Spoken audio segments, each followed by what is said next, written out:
Ya, pemirsa, saat ini kita sudah terhubung bersama dengan kuasa hukum penggugat Perda DKI Jakarta, ada Bang Victor Santoso. Selamat pagi, Bang Victor. Selamat pagi, Bang. Ya, langsung saja Bang Victor, alasan Anda ini menggugat aturan pemberian sanksi ini apa? Ya, pertama-tama ini kan perlu saya jelaskan bahwa klien ini kan memiliki 4 anggota keluarga di rumah ya.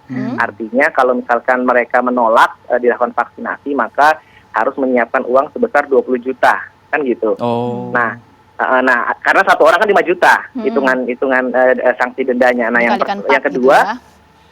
kedua persoalan vaksinasi ini kan jangan dimaknai ketika ada warga negara yang warga DKI yang menolak itu kemudian dianggap sebagai warga yang dalam bahasa Jawa ngeyel gitu. Nah, karena apa? Karena memang di pasal 5 ayat 3 Undang-Undang 36 2009 tentang kesehatan itu kan memang memberikan hak kepada setiap orang untuk menentukan sendiri pelayanan kesehatannya, gitu. Artinya bahwa dalam hal menentukan pelayanan kesehatan itu setiap orang punya hak untuk menentukan secara mandiri dan bertanggung jawab. Nah, artinya bahwa unsur paksaan dari vaksin ini tentunya sudah bertentangan dengan prinsip itu, prinsip dari kebebasan untuk menentukan sendiri secara mandiri dan bertanggung jawab. Begitu. Oke, Bang Victor. Kita ingin tahu seperti ini, apa sih sebetulnya menjadi alasan ya dari klien Anda ini tidak atau menolak lah untuk vaksin? Ya, karena kan kita mengetahui kan perkembangan terjadi saat ini kan vaksin yang baru masuk ke Indonesia adalah vaksin dari Sinovac ya, sebesar 1,2 juta. Dan itu kan pada saat diimpor ke Indonesia itu kan baru lulus uji klinis 2. Nah, artinya kan masih banyak kekhawatiran sebenarnya terhadap dampak dari vaksin itu.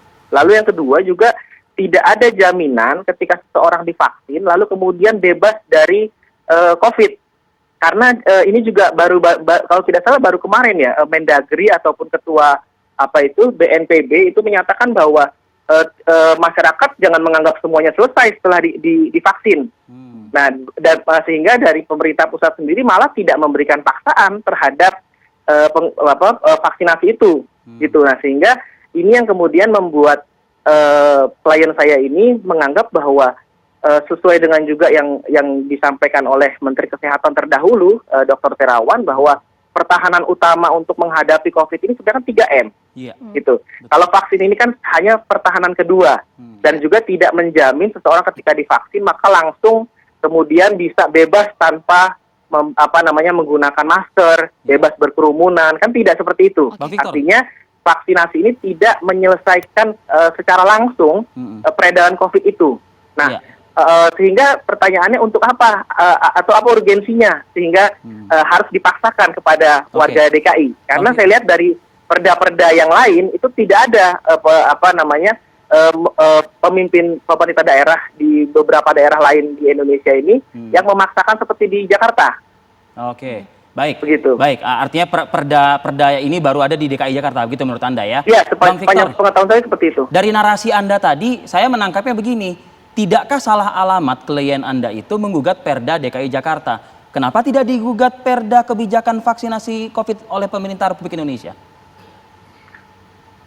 Persoalan kebijakan vaksin itu kan tentunya kebijakan pusat untuk menyediakan ya tanggung jawab negara untuk menyediakan layanan kesehatan untuk nanti masyarakat bisa bebas memilih gitu. Nah, tapi persoalannya kan kemudian di perda ini yang memberikan sanksi pidana 5 juta.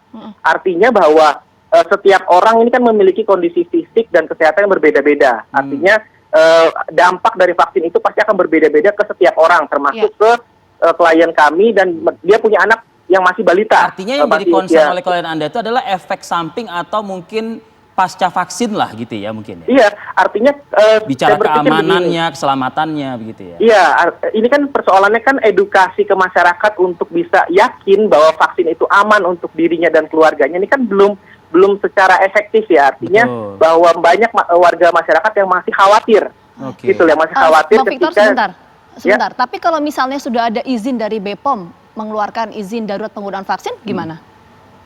Ya, untuk soal izin BPOM ini kan makanya tadi saya katakan bahwa ketika ada izin dari BPOM, lalu kemudian pemerintah daerah Jakarta secara efektif memberikan edukasi, saya yakin masyarakat akan berbondong-bondong dengan sendiri datang ke balai kota atau ke tempat-tempat yang disediakan Oke, vaksinasi. ya kita tangkap poinnya. Saya mau ke Pak Wagub kalau kayak gitu. Pak Wagub tadi menanggapi pernyataan dari Bang Victor kalau ini tidak sesuai dengan Undang-Undang Karantina Kesehatan yang memang ini setiap orang berhak untuk menentukan sendiri pelayanan kesehatan yang dilakukan untuk dirinya. Tanggapan Pak Wagub? Ya, undang-undang karantina itu dibuat itu kan sebelum ada virus corona, itu kan sudah lama ya. Dan setelah ada virus kita baru memahami, mengerti, menyadari, bahkan telah membuktikan sendiri betapa dahsyat bahayanya virus corona. Di antaranya penularan yang cepat, tidak terlihat, kemudian kita perlu ada pencegahan yang cepat dan khusus.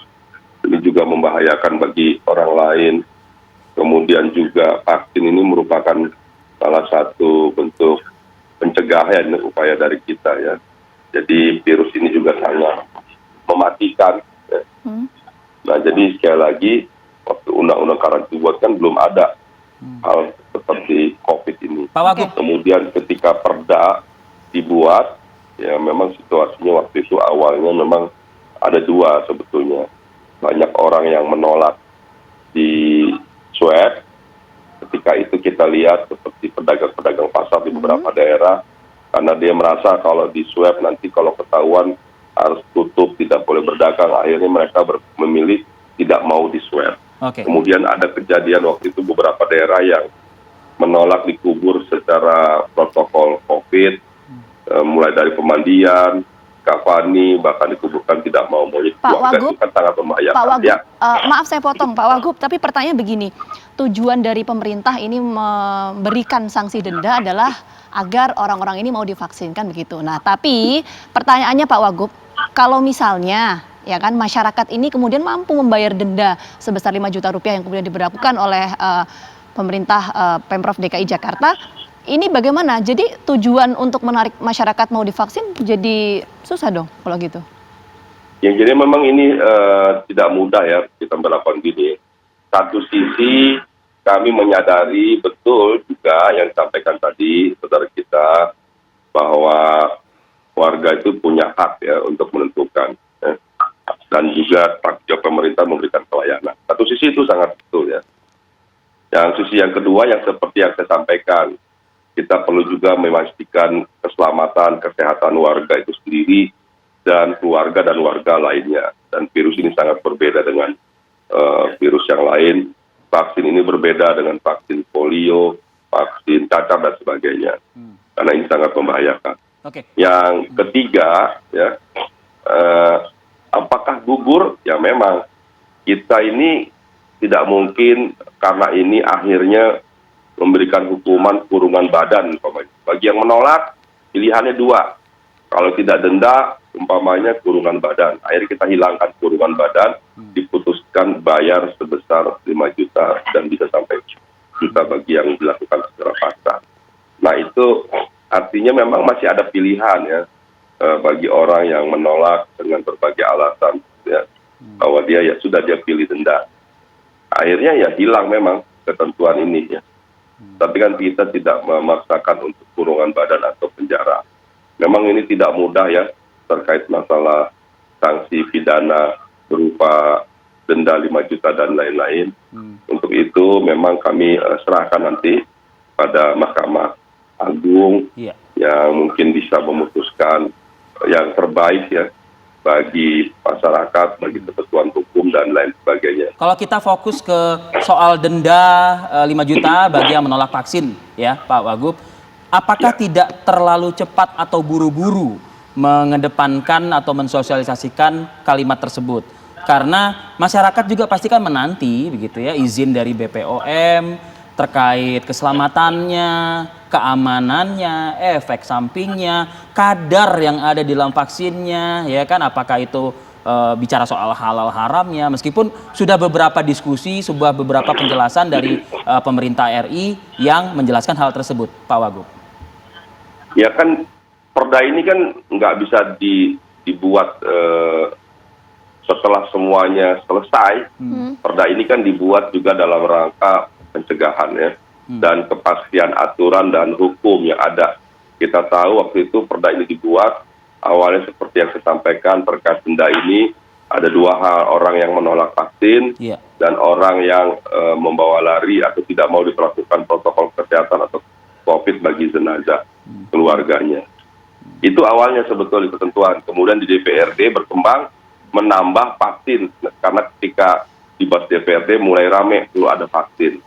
Nah, kira-kira begitu kronologi sejarahnya, kenapa akhirnya ada denda 5 juta untuk vaksin. Di Perda itu ada 3 yang didenda, tidak hanya vaksin, tapi juga yang menolak di swab dan yang menolak dilakukan protokol kesehatan bagi jenazah dan lain-lain. Pak Wagub, singkat saja Pak Wagub, saya ingin tanya begini. Kalau dari Pemprov DKI Jakarta akan melakukan proses vaksinasi ini, apakah nanti akan menunggu hasil BPOM atau seperti apa dan kapan rencananya? Singkat saja Pak Wagub.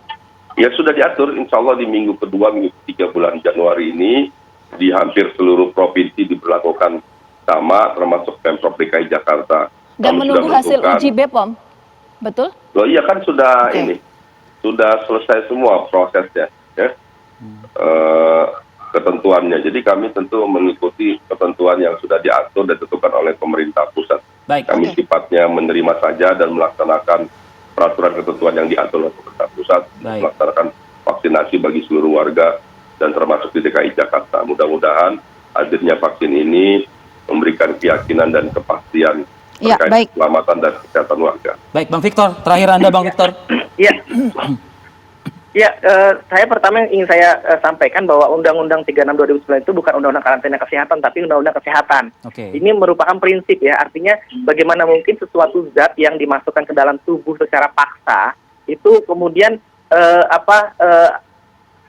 pemerintah memaksakan itu untuk memasukkan secara paksa ke warga negaranya. Nah, di sini juga kemudian timbul ada ketidakpastian hukum, di mana kemudian di pasal 6 ayat 1 Undang-Undang 12 2011 itu kan jelas harus mencerminkan keadilan kepastian hukum.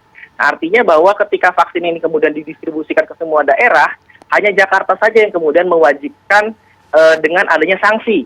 Nah, sehingga ketika daerah-daerah lain menolak, warga negaranya menolak, maka mereka akan menunggu bagaimana reaksi dari warga Jakarta. Apa dampak dari vaksin ketika disuntikan? Karena yang dipaksakan untuk harus divaksin adalah warga Jakarta saja melalui perdanya, gitu kan? Nah, dan itu pun hanya untuk orang-orang yang tidak mampu. Saya bukan jubirnya Pemprov sih, tapi kalau saya mengikuti penjelasan dari Satgas Penanganan COVID setiap harinya, DKI memang selalu yang menjadi urutan teratas beberapa kali. Tapi persoalannya kan vaksin ini tidak menjamin ketika nanti warga DKI divaksin lalu kemudian selesai masalahnya, kan begitu. Nah, artinya jangan sampai warga DKI ini dijadikan prinsip percobaan.